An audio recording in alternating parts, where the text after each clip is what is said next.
கார்த்திகை தினத்தன்று திருவண்ணாமலையில் மகா தீபம் ஏற்றப்பட்டது. அதைத் தொடர்ந்து பல்வேறு கோயில்களிலும் தீபம் ஏற்றப்பட்டு சொக்கப்பனையும் கொளுத்தப்பட்டு சிறப்பு வழிபாடுகள் நடைபெற்றன. அதை புதிய தலைமுறையின் நேரலையில் பார்த்தோம். தற்பொழுது இந்த நிமிடம் வரையிலான முக்கிய செய்திகளை பார்க்கலாம். திருவண்ணாமலை மீது ஏற்றப்பட்டது கார்த்திகை மகாதீபம். அரோகரா பக்தி முழக்கங்களுடன் சிலிர்ப்புடன் வழிபட்ட பக்தர்கள்.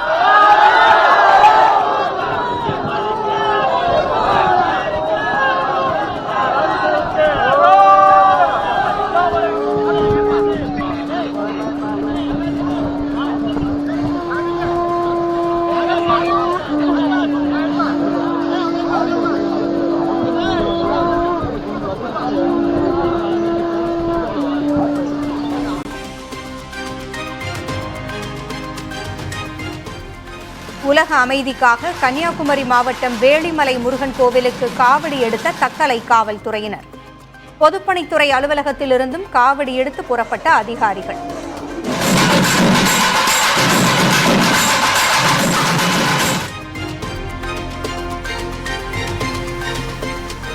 குற்றால அருவிகளில் வரலாறு காணாத அளவில் பெருக்கெடுக்கும் வெள்ளம்.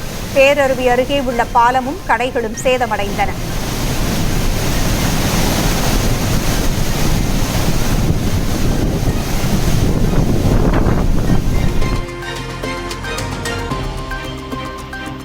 தென்காசி மாவட்டம் முழுவதும் இடைவிடாது பொழிந்து வரும் கனமழை. தாழ்வான பகுதிகளில் தண்ணீர் தேங்கியதால் இயல்பு வாழ்க்கை கடுமையாக பாதிப்பு.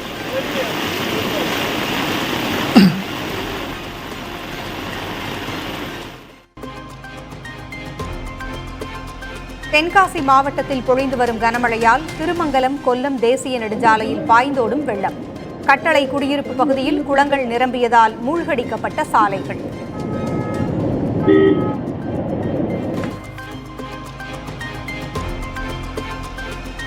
தென்காசி மாவட்டம் செங்கோட்டை அருகே சாலையில் பாய்ந்தோடிய வெள்ளத்தில் அடித்துச் செல்லப்பட்ட முதியவர். வெள்ளத்தில் தத்தளித்த முதியவரை காவல்துறையினர் காப்பாற்றினர்.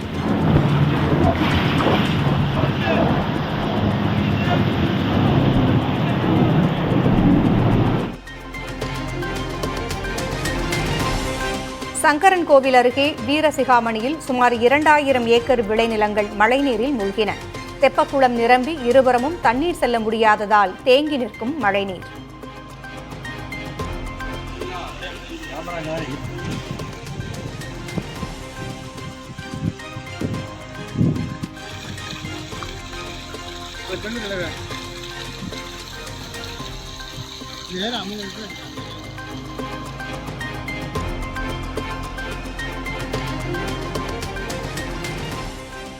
சிம்பனியை நிறைவு செய்ததை அறிவித்தார் இசையமைப்பாளர் இளையராஜா. பிரியப்பட்ட நாட்டுக்காரே என்று மலையாளத்தில் சரளமாக பேசி வீடியோ வெளியிட்டார் இசைஞானி. പ്രിയപ്പെട്ട നാട്ടുകാരെ, സുഹൃത്തുക്കളെ, നമസ്കാരമാണ്. സിംഫണി ഓർക്കസ്ട്രക്ക് എഴുതി പൂർത്തിയായിട്ട് റെക്കോർഡ് ചെയ്ത് വച്ചിട്ടുള്ളതാണ്.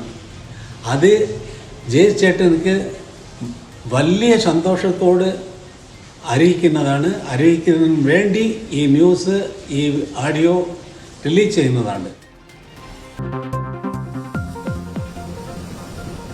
வங்கக்கடலில் 48 மணி நேரத்தில் உருவாகிறது புதிய காற்றழுத்த தாழ்வு பகுதி. தெற்கு அந்தமானை ஒட்டிய பகுதியில் நாளை மேலடுக்கு சுழற்சி உருவாகிறது என இந்திய வானிலை ஆய்வு மையம் தகவல்.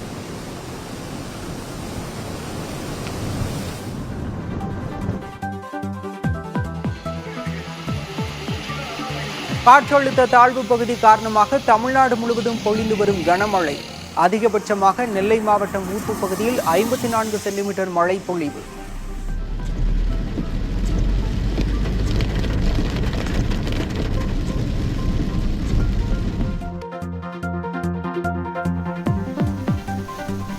குற்றால அருவிகளில் வரலாறு காணாத அளவில் பெருக்கெடுக்கும் வெள்ளம். பேரருவி அருகே உள்ள பாலமும் கடைகளும் சேதமடைந்தன.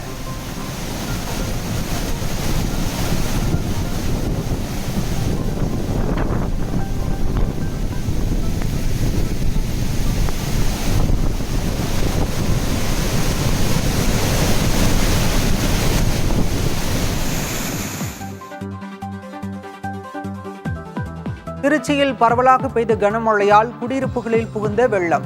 கழிவு நீரும் கலந்ததால் மக்கள் அவதி.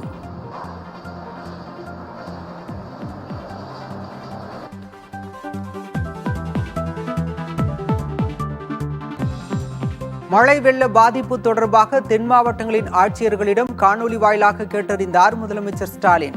எந்த அளவு மழை பெய்தாலும் சமாளிக்க அரசு தயாராக உள்ளதாக பேட்டி.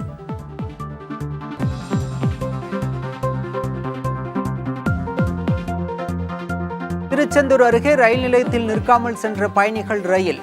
சிறிது தூரம் சென்ற நெல்லை திருச்செந்தூர் பயணிகள் ரயில் பின்னோக்கி தாதன்குளம் ரயில் நிலையம் வந்தது. ரிவர்ஸில் வருது பாருங்க, நிற்கவே இல்லை வண்டி, அவ்வளோ ஃபாஸ்ட்டாக போகுது.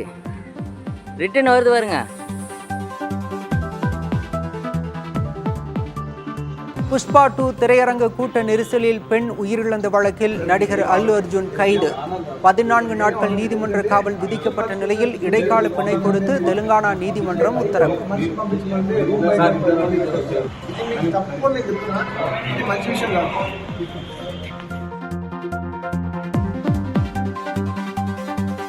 திருவண்ணாமலை மலை மீது ஏற்றப்பட்டது கார்த்திகை மகா தீபம். அரோகரா பக்தி முழக்கங்களுடன் மெய்சிலிர்க்க வழிபட்ட பக்தர்கள்.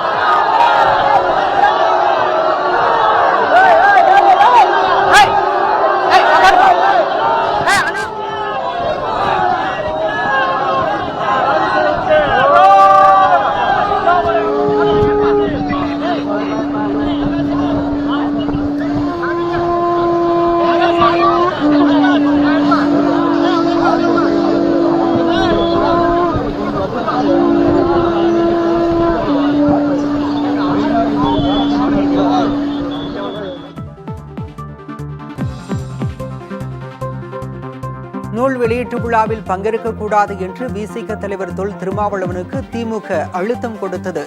புதிய தலைமுறைக்கு ஆதவ் அர்ஜுனா பிரத்யேக பேட்டி.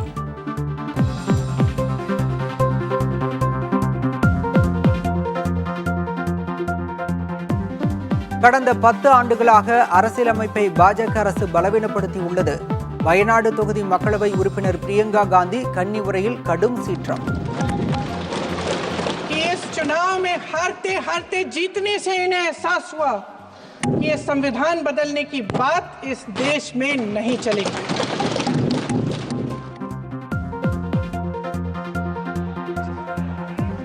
மாநிலங்களவை தலைவர் ஜெகதீப் தங்கருக்கு எதிராக எதிர்க்கட்சிகளின் நம்பிக்கையில்லா தீர்மானத்துக்கு பாஜக கடும் கண்டனம்.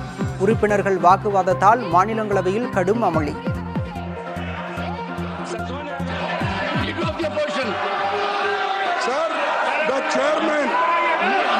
The chairman who is not respecting me, how can I respect him? You are insulting me. The house is not insulting me.